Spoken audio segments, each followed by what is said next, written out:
For this month's Q&A episode, it's my first time bringing a guest, and it's a very special guest. Not difficult for me to find him. It's my husband, Adee Cazayoux. Over the next month of Q&As, we're going to be talking about all things relationships. So the obstacles that you encounter when you're following a nutrition program and you're with somebody else, keeping each other accountable, how you can help each other, maybe some things that are more difficult when you're in a relationship, and how we make that work for us. One of the best things about having a partner is having somebody to hold you accountable towards you pushing towards your own goals.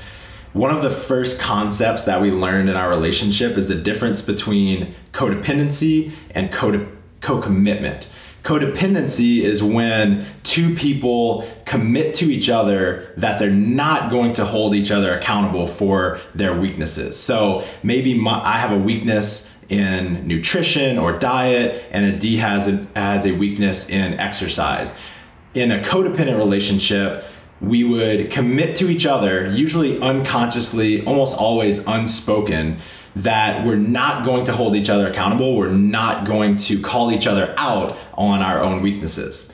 We understood this very early on because a mentor taught us this, and she taught us what co-commitment is. Co-commitment is committing to each other that you're going to hold yourself or hold your partner to what they say that they want, what they say that they want to become. So Adee, in this example, in this arbitrary example, she would hold me accountable to sticking to my nutrition, to my diet, and I would hold her accountable to sticking to her exercise regimen.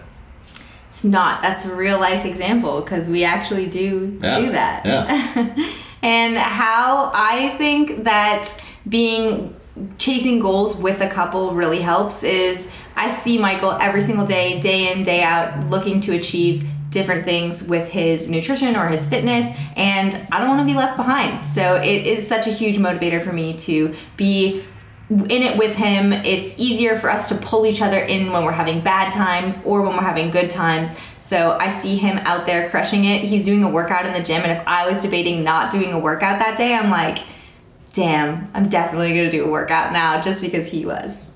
So it helps.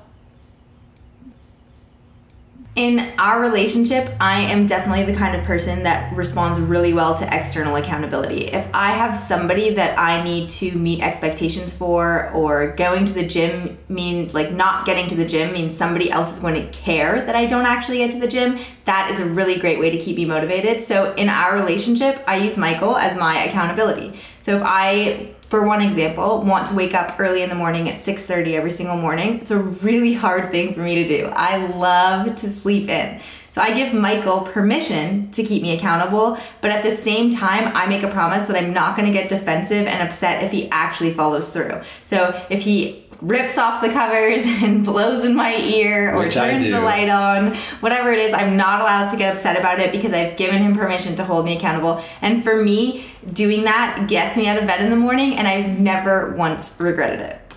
Another way that we use each other for our own personal benefit, this is a good example. So one of the best things about any team is that it's really unlikely that every person on the team is going to have an off day at the same time.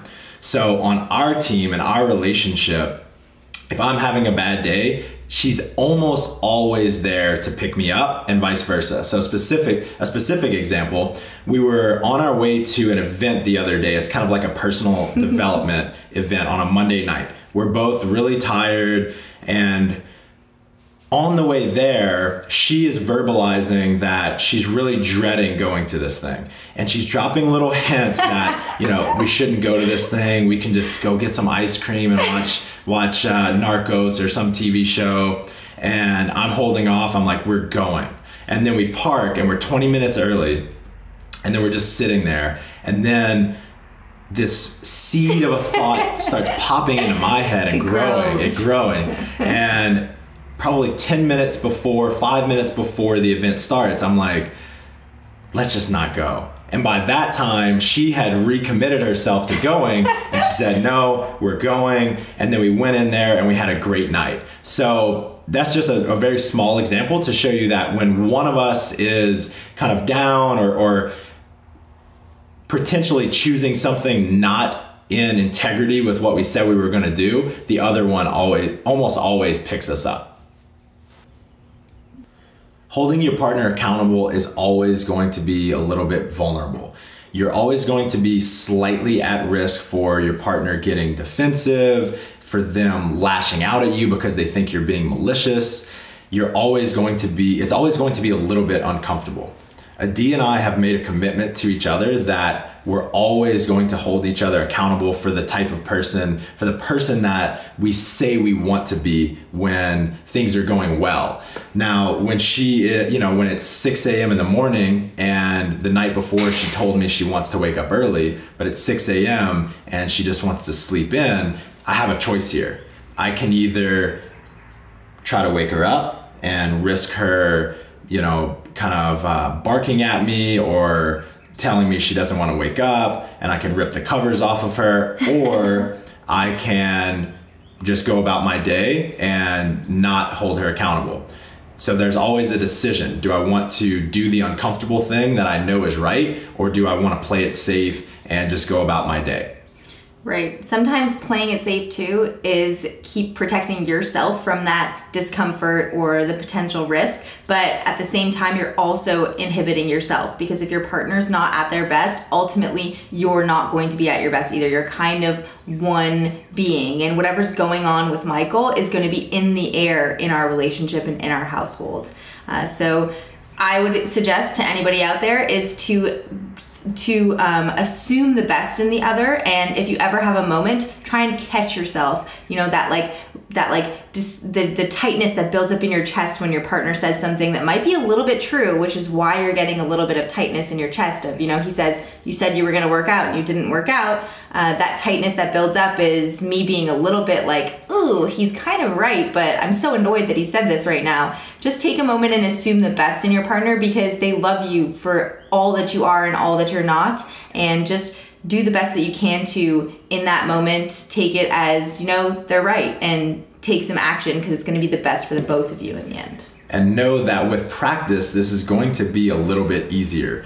Doing things that are risky and vulnerable is always going to be uncomfortable, but it'll get much easier to take that first step and just to speak up. For sure. And if you're the person on the other end who's getting defensive when your partner's asking you to, pointing something out or reminding you about something you want to do, remember that every time you get defensive and you make your partner feel bad about holding you accountable is probably the less likelihood that they're ever going to do it again. So it's really hard to hold someone accountable with that risk of, them biting you afterwards.